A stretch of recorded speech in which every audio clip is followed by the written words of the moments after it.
মাধ্যমিক বিদ্যালয় থাকলেও এখনো কোনো কলেজ নেই। শিক্ষার্থীদের উচ্চশিক্ষার জন্য উপজেলা বা জেলা শহরে যেতে হয়, যা অনেকের জন্য কষ্টসাধ্য। তারপরও শিক্ষা ও সংস্কৃতির অঙ্গনে পিছিয়ে নেই সুদূরপুর ইউনিয়ন। এখানে শিক্ষার হার প্রায় 95%, যা ইউনিয়নটিকে শিক্ষাক্ষেত্রে বাংলাদেশের অন্যতম অগ্রসর ও সম্ভাবনাময় ইউনিট হিসেবে পরিচিত করেছে।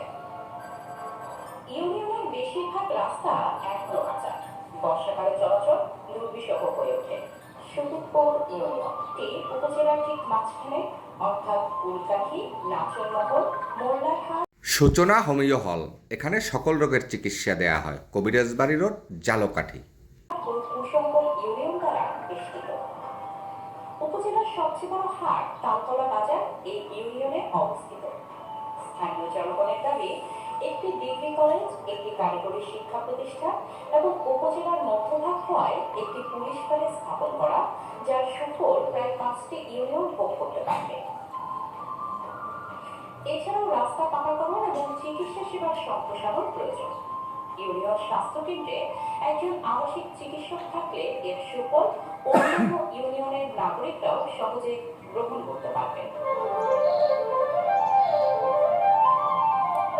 কুশঙ্গল ইউনিয়ন। সূচনা হোমিও হল, এখানে সকল রোগের চিকিৎসা দেয়া হয়। কবিরাজবাড়ি রোড, জালকাঠি।